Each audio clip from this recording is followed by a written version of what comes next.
Hey guys, I hope that all of you are doing great. Well, we wanted to talk about some of the misconceptions that people have about this Ethereum merge. No doubt, this is one of the biggest upgrade in the blockchain's history that is actually going to impact. In fact, right now we are seeing a significant rally into the some of the altcoins related with the Ethereum. Ethereum itself, right after the news, have already increased, like rallied 120%. Just imagine a $200 billion asset has rallied 120%. That means another $200 billion has been added into the market just with the news. And this is such a big news because, like, the most important thing, Ethereum is being transitioned from proof of work to proof of stake mechanism, which is actually going to reduce the energy consumption. Like, it is far more energy efficient, in fact more than 95%. But we should not mistake it to Ethereum 2.0, which is different. So this is one of the great articles that is describing, like, the set of things that people are mistaking. For example, misconception number one: some people think that Ethereum gas fees is going to reduce after the merge. No, the gas fees is not going to reduce after the merge. Why? Because this is just transitioning from proof of work to proof of stake. That means different mechanism of forming the blocks. That means people are going to stake their Ethereum as for the validation, and that is going to form the blocks, and that is going to give the rewards just as a validator. For the gas fees, you need a highly fast transaction, which is actually not the case right now. That is supposed to happen after Ethereum 2.0, which is supposed to happen by 2023, probably mid 2023 or second half of 2023, which is also related with the second misconception that transaction speed will become much faster. That is not the case. People are again mistaking it for Ethereum 2.0, where the transaction speed is actually going to be like 100,000 transactions per minute or something like that. Here, it is as simple as, like, from 12 seconds. Like, initially from mainnet it used to take 13.3 seconds for a block. With this, it is going to take 12 seconds. So that is not even a significant change in the transaction speed that will even be noticeable. So it would not be much of a difference when it comes to transaction speed.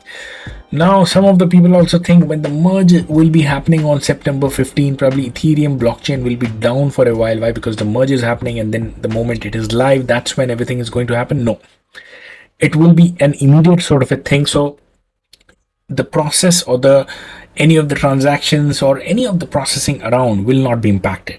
It will be parallel, momentarily upgrade. That is going to happen, and this rumor is incorrect.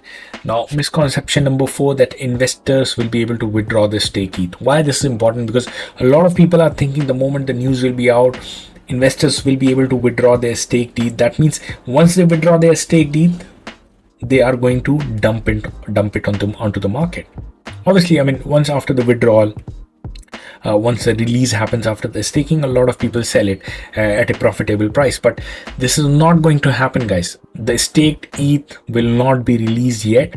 It will take another 6 to 12 months for this to happen. That is this one, Shanghai upgrade. After this, the staked ETH will be released. So do not expect the dumped based on the release of the staked ETH. 5, and the last but not the least, validators will not be able to withdraw ETH reward. So just the way, like, if somebody would have heard of Shanghai upgrade, staked ETH will be released. People think that now, since Ethereum is transitioning from proof of work to proof of stake, that means you stake your Ethereum, you get reward based on the validation. This is not just a random interest. This is based on the validation, based on the things that Ethereum is performing onto the blocks. People think that just the way staked ETH cannot be withdrawn, even the rewards cannot be withdrawn. No, the staked ETH is dependent onto the Shanghai upgrade, but the validator will have immediate access to the fee reward. So every time you're getting the reward, you are having access to that.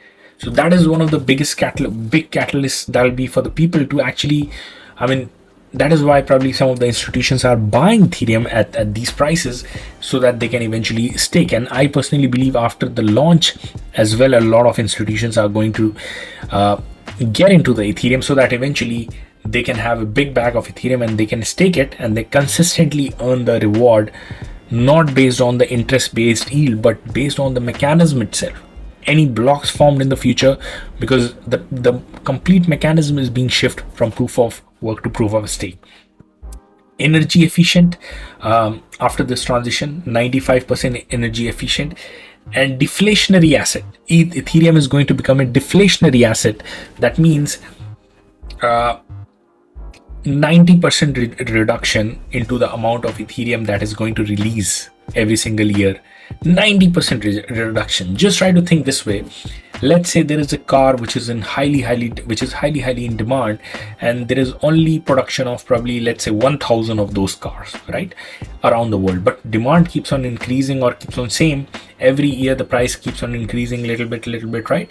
And suddenly you happen to hear there is a 90% reduction into that. That means not 1,000 cars every year, only 100 cars will be delivered every year. But the demand remains same or keeps on increasing. What is going to happen? It'll be a gold rush for the people.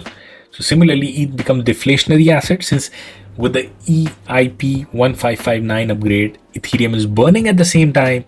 And right now, the number of new ETH that is coming to the market will be reduced by 90%. You combine these two, it becomes a deflationary. That means amount of ETH available is going to be reduced with time after this upgrade. One of the big thing related with Ethereum, and that is why people are expecting a huge surge in the price of Ethereum with the time to come. So these are the things, guys, we need to understand. While Ethereum 2.0, once it launches, that is going to actually increase the speed of the transaction, like 100,000 transactions, like parallel transactions are going to happen, and that is when the major fees reduction is going to happen onto the Ethereum network. Why? When the transaction is fast, more number of transactions is going to be processed, so there would not be a huge demand and queue while trying to do the transaction. So that is why the gas fees will be reduced significantly. That is what we should all know about the difference between the current merge that is going to happen and the ETH 2.0, which is supposed to happen by 2023 mid or second half of 2023. Again, guys, if you have not subscribed to our channel, please ensure that you hit the subscribe button. This channel is everything about how do we grow your finances. That's what the goal of this channel is, to provide financial freedom to all our subscribers.